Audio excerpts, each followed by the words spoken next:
Olá, tudo bem? Nesta aula, nós vamos implementar a alteração de um usuário na nossa aplicação. Nós vamos implementar essa alteração aqui nesta tabela. Nós vamos adicionar um botão editar aqui e quando nós quisermos editar um usuário, nós vamos clicar nesse botão. Os dados desse usuário serão encaminhados para um formulário e lá neste formulário a gente vai fazer a alteração deste usuário. Então, o primeiro passo nosso é adicionar um botão aqui para cada um dos usuários que a gente deseja editar na nossa aplicação.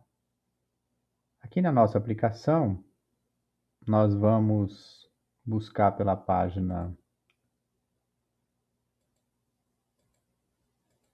de listar usuários e nós vamos adicionar um botão de editar lá na nossa página.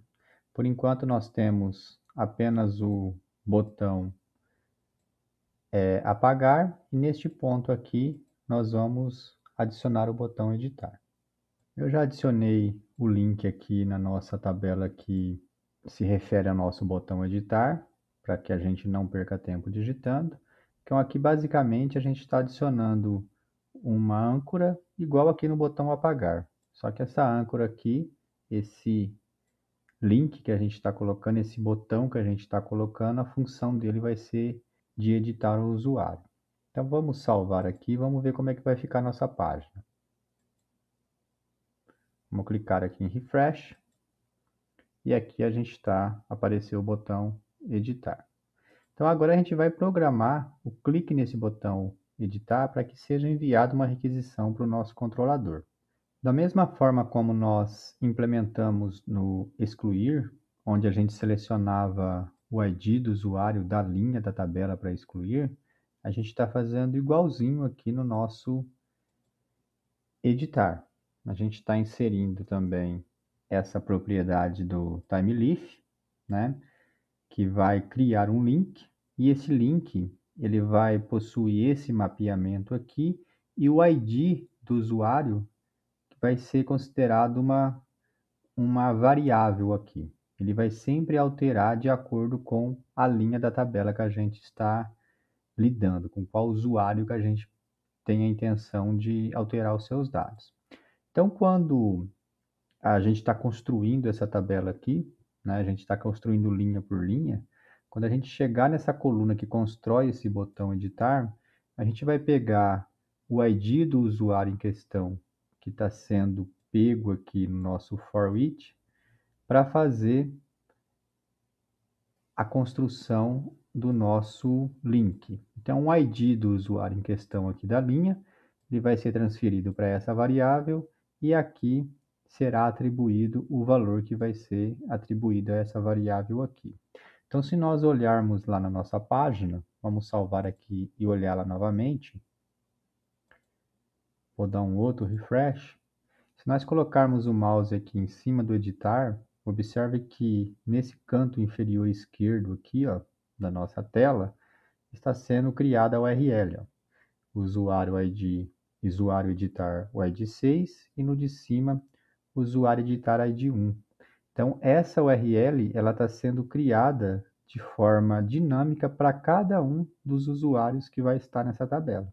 Então, quando nós clicarmos aqui nesse botão editar, ele vai mandar a requisição para o controlador, que está mapeado com o usuário, e o método editar passando o ID número 6. Então, agora a gente vai ter que implementar esse método lá no nosso controlador. Então, vamos lá no nosso controlador e implementar um método que vai receber essa requisição. Então, vamos procurar o nosso controlador aqui nos nossos pacotes, que é o usuário controlador. Nós vamos até o final dele e é neste ponto aqui que nós vamos implementar o método que vai receber a requisição. Eu já digitei a assinatura do método aqui para que a gente não perca tempo digitando. E observe que o nosso método ele vai receber uma requisição GET, porque nós vamos clicar lá no link, né? E ele vai passar pelo mapeamento usuário aqui. Vamos conferir lá na nossa página. Usuário, depois editar e depois o ID que vai ser passado de forma dinâmica. Então, usuário,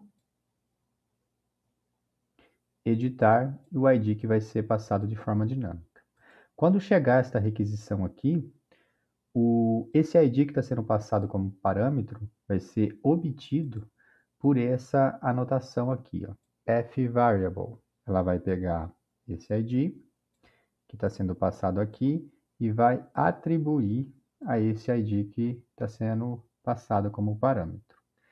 Este objeto model aqui, que está sendo injetado aqui pelo Spring Boot, nós vamos utilizar para enviar o objeto que a gente quer alterar para o formulário de alteração que a gente vai construir ainda. Então vamos implementar agora a parte interna aqui deste método, onde a gente vai utilizar primeiro esse ID que está sendo passado como parâmetro. Eu já implementei a parte interna do método e nós vamos pegar esse ID aqui para que a gente vá ao banco de dados, utilizando o nosso repositório e acionando esse método aqui, que é proporcionado pelo Spring Data JPA, que já é implementado por ele, passando o ID para a gente buscar um usuário que está no banco de dados que possui esse ID que está sendo passado como parâmetro. Então, esse usuário vai ser buscado no banco de dados e ele vai ser retornado aqui como um optional. A gente tem o type aqui de usuário. Então, o que significa esse objeto ser retornado como optional? Significa que nós estamos evitando que há um ponteiro nulo se acaso não houver um retorno de um objeto do banco de dados. É para isso que serve esse tipo de dado aqui, tá? Então, ele é importado da java.util, né? E aqui a gente vai ter um objeto usuário encapsulado dentro desse optional. Então, para verificar se existe um objeto dentro desse optional aqui, um objeto usuário, eu utilizo esse método para fazer uma espécie de pergunta para ele, né? Se existe, né? Se está presente um objeto usuário dentro desse optional aqui. Caso não esteja, eu disparo uma exceção dizendo que o ID do usuário passado aqui foi nulo. Caso contrário, eu obtenho esse objeto usuário por meio do método get do optional e passo a utilizar de fato aqui o objeto usuário que foi buscado no banco de dados. Então, até neste ponto aqui, eu obtive o objeto no banco de dados, que possui esse ID que foi passado por meio da nossa URL que foi gerada lá no nosso botão alterar. Então, por exemplo, se eu estou aqui querendo pegar o João da Silva, observe aqui no canto inferior esquerdo que eu estou ele é do ID 1. Tá? Então, suponha que eu estou pegando o João da Silva e aqui ele buscou o João da Silva e eu estou com o objeto João da Silva aqui no meu objeto usuário. Agora, o que eu vou fazer? Eu vou utilizar esse model que foi injetado pelo Spring Boot aqui, vou associar uma chave que vai se chamar usuário ao objeto usuário que eu busquei no banco de dados. E vou encaminhar para essa página HTML aqui, que ainda nós não criamos, tá? E para que esse objeto usuário aqui seja exposto num formulário com os seus dados já, porque eu busquei ele no banco de dados, ele já está com o objeto abastecido, para que a pessoa que esteja fazendo a alteração do objeto, ela possa fazer a alteração dos atributos desse objeto usuário aqui. Então, nós vamos criar essa página na nossa aplicação e depois a gente vai implementá-la. Então, essa página ela será criada aqui na pasta templates, alt. Como eu já estou preparando essa aplicação para fazer a autenticação e autorização de usuário, eu vou criar uma pasta que se chama user aqui e vou criar dentro dessa pasta user essa nossa página de alteração do usuário. Então, eu vou clicar com o botão direito em cima de User, New File. E aqui eu vou colocar o nome dela, .html. Então, nós criamos essa nossa página. Agora a gente vai colocar o código, digitar o código para que nós possamos estudar o que está acontecendo em cada das partes dessa página. Nós já estamos com o código aqui da nossa página. basicamente é o mesmo formulário de cadastro de usuário, tá? Eu estou importando aqui o jQuery e o Bootstrap. Aqui na sequência, logo após o body, eu estou inserindo o fragmento, a nossa barra de navegação, e aqui começa o formulário de alteração da nossa aplicação. Vamos ignorar por enquanto esse action aqui, né, que é quando a gente clica lá no botão alterar do nosso formulário, que a gente vai ver daqui a pouco. E vamos primeiro analisar esse usuário que a gente está pegando aqui, sendo passado por meio desse model para a nossa página. Então, por meio dessa chave aqui que representa esse objeto usuário, a gente consegue aqui no nosso formulário, utilizando essa propriedade object_timeLeaf, obter aquele objeto que está sendo passado pelo model aqui no nosso controlador. Então, eu estou pegando por meio dessa chave aqui. Se esse objeto estivesse com essa chave user, eu teria que pegar ele como user aqui, ok? Mas eu vou deixar como usuário mesmo, para ficar mais fácil de nós entendermos. Então, aqui na nossa página, né, estou pegando aqui nosso objeto usuário, agora eu vou associar cada um dos atributos desse usuário, utilizando esse atributo field aqui do TimeLeaf aos inputs do nosso formulário. Ó. Então, para esse input aqui, eu estou pegando o nome do usuário e associando a ele. Um pouco aqui mais para baixo, ó, eu estou fazendo a mesma coisa com o CPF. Estou associando ao input. Estou fazendo isso com todos os campos que está mostrando lá na linha da tabela, que eu quero alterar do usuário. Tá? Então, até o final aqui, existe a alteração até da senha do nosso objeto usuário, que é o último campo aqui, que está sendo associado ao último input. No final aqui do nosso formulário, a gente vai ter um input, onde vai ter um botão que o usuário vai clicar depois que fazer a alteração para enviar os dados para o nosso controlador. Então, vamos ver como que vai ficar esse formulário aqui. Vamos lá na nossa página. Vamos dar um F5 aqui de novo, um refresh. Vamos clicar aqui em editar. E aqui ele está mostrando os dados do usuário João, tá? Aquele usuário que está nesta linha aqui. Se eu quisesse alterar Maria, ele vai mostrar os dados da Maria. Observe que ele sempre está pegando o objeto da linha. Por quê? Porque aqui nesse canto inferior esquerdo aqui, ele está passando ó, a URL do usuário em questão. Então, quando eu clico aqui, ele vai passar pelo meu controlador, ele vai chegar aqui no usuário, ele vai chegar nesse método aqui, editar, vai passando o ID número 1, o ID número 1 vai ser pego por essa anotação aqui, vai ser transportado aqui para esse ID e eu vou utilizar esse ID para buscar o objeto no banco de dados. Aqui eu vou obter um optional, onde o objeto está aqui dentro. Eu vou verificar se de fato existe um objeto dentro do optional. Se acaso não existir, eu disparo a exceção. Caso exista, eu ignoro o if e pego o objeto que está dentro do optional aqui, passo para essa referência de objeto, associo uma chave a ele no nosso model, e ele está aqui, e transfiro para a minha página. Chegando aqui na minha página, eu pego aquele objeto por meio do nome dele, né, da chave que eu atribuí a ele, com object, e associo cada um dos campos a esse input.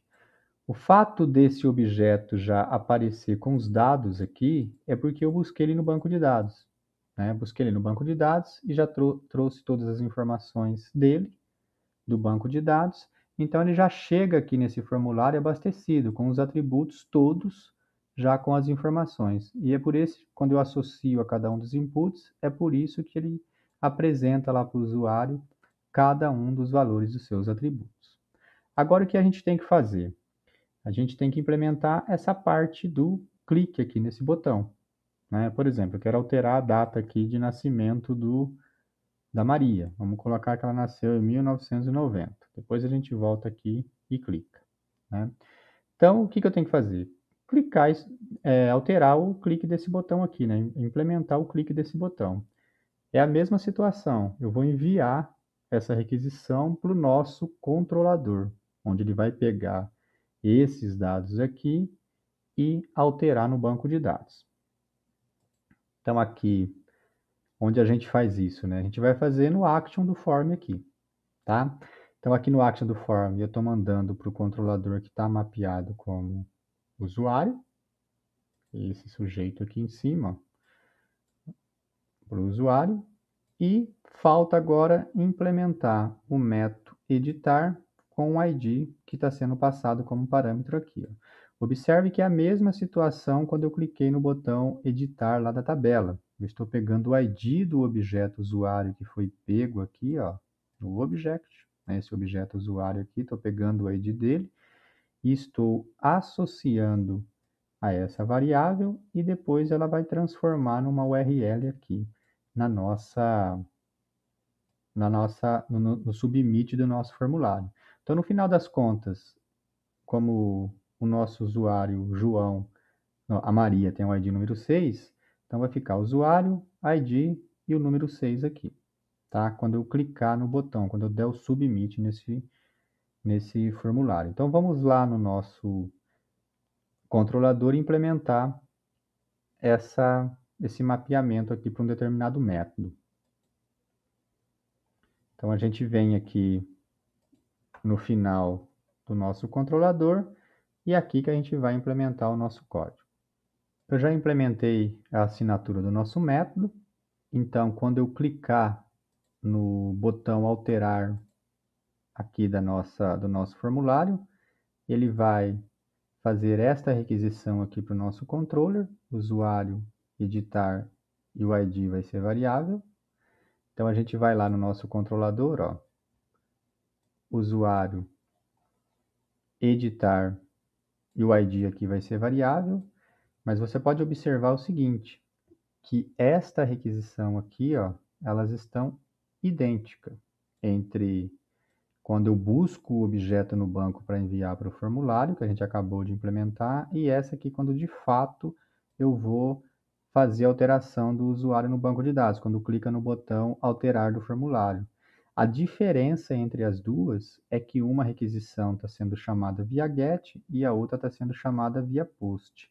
Então, para decidir em qual dos métodos aqui o Spring Boot vai enviar a solicitação, além de comparar o mapeamento aqui da nossa solicitação, da nossa URL, ele também compara o tipo de requisição que veio. Então, se veio via GET, que é o clique no link lá do botão alterar na tabela, ele vai entrar aqui. Se vem via POST, que é o clique no botão do alterar do nosso formulário, então ele vai entrar por aqui. Então, vamos ver lá no nosso formulário, que quando ele der o submit, ó, eu estou enviando o método POST, que por padrão o formulário envia o método via POST, né? Então ele vai entrar aqui neste método. Eu estou com o mesmo nome também do método aqui de cima. O que difere um do outro é o tipo e a quantidade de parâmetro que está sendo passado. Ou seja, eu estou fazendo uma sobrecarga de métodos, onde eu tenho o mesmo nome do método, o que difere são os tipos de parâmetro entre eles. Então, esse método aqui também tem o mesmo nome que esse método aqui de cima, que é quando eu busco o usuário no banco de dados para enviar para o formulário. Esse aqui eu vou pegar o usuário por meio do ID no banco de dados e vou mandar a alteração para o banco de dados. Então, da mesma forma como no método aqui em cima, esse path variable aqui está pegando o ID que está sendo passado aqui e está transferindo para esse ID como parâmetro, tá? Neste ponto aqui, esse valid, ele está atuando da mesma forma como ele atuou, vamos ver ali no cadastrar usuário, ó. Tá vendo aqui a mesma coisa no salvar usuário, para validar cada um dos campos do nosso objeto usuário que está sendo passado como parâmetro. Se a gente for ver lá no nosso usuário de modelo, a gente tem várias validações aqui, ó, tá? Então, essas validações, elas estão sendo aplicadas por essa anotação. Então, caso haja algum problema de validação, ele vai obter, né, esse problema aqui e vai transferir, se houver algum resultado de erro, né, de validação, para esse binding result aqui, tá?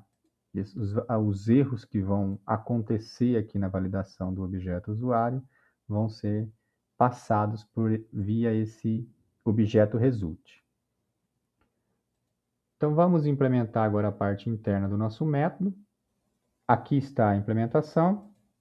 Primeiro, eu verifico se há algum erro nesta validação aqui. Como eu disse, se houver algum erro nessa validação, os erros são transferidos para esse result. E aqui eu verifico, existe algum erro? Se existir, tá? Vamos provocar um erro lá no nosso formulário, ele vai retornar para a mesma página, igual no cadastrar.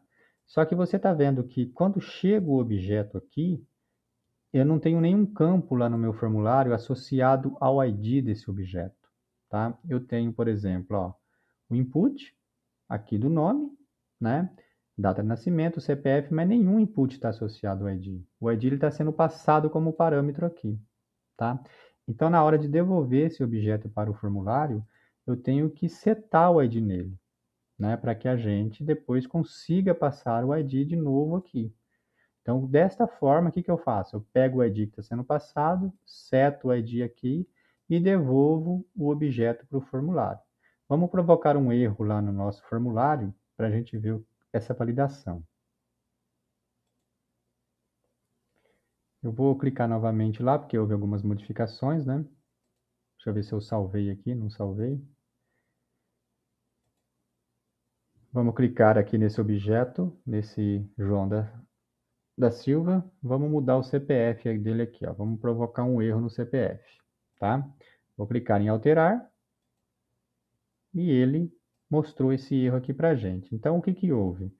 Ele chegou nesse ponto aqui e validou com o CPF, né? Tentou validar o CPF e disse que estava com problema. Ele colocou esse problema aqui em result. Então, eu verifiquei, existe algum erro? Existe. Coloca novamente o ID no objeto usuário e devolve para essa página. Quando ele chega nessa página aqui, ele vai verificar, né, por meio desse if aqui do TimeLeaf. Existe algum erro no nome? Não. Existe algum erro no CPF? Existe. Então, mostra esse erro para o usuário, que é o erro que vai estar associado à validação do CPF aqui. Tá bom? Então, agora, o que está faltando aqui no nosso, na nossa implementação, né? Vamos supor que não dê nenhum erro, ele passe por essa validação, ele vai chegar nesse ponto aqui. A gente está usando o nosso repositório e utilizando o método save. Então, o objeto que está vindo lá da requisição por meio lá do formulário, ele vai chegar aqui. Observe que a gente está utilizando o método save, não existe um método update aqui, né? O que que acontece internamente? Se esse objeto aqui que está sendo passado como parâmetro, ele tem um ID já nele associado, o framework vai entender que já existe esse objeto no banco de dados, ele vai ter que ser alterado. Caso não exista o ID, o framework vai entender que ele tem que ser salvo no banco de dados. Em qual situação que não existe o ID? Quando a gente está salvando um novo objeto no banco de dados, como a gente fez nesse método aqui e em aulas anteriores, ok? Então, depois que eu utilizo o método save, ele vai fazer a alteração do usuário no banco e ele vai devolver para quem? Olha, ele vai mandar um redirect para usuário, admin e listar. Então, vamos procurar esse usuário, admin e listar. Ele vai chegar aqui novamente em usuário, vamos procurar o admin e o listar. Chegando nesse ponto aqui, ele vai buscar todos os objetos que estão novamente lá no banco de dados, associar a essa chave usuários e enviar para a nossa página de listar. E lá na nossa página de listar, ele vai mostrar novamente todos os objetos que estão no banco de dados. Mostrando todos os objetos vai dar aquele efeito, né? Dar aquele efeito não, ele vai mostrar de fato já o usuário alterado no nosso sistema. Então vamos testar até o fim, né? Clicar naquele objeto naquele formulário de alterar para a gente ver o que vai acontecer com o nosso objeto lá na nossa lista. Deixa eu ver se eu salvei tudo aqui para a gente não ter problemas. Vou clicar novamente aqui no usuários.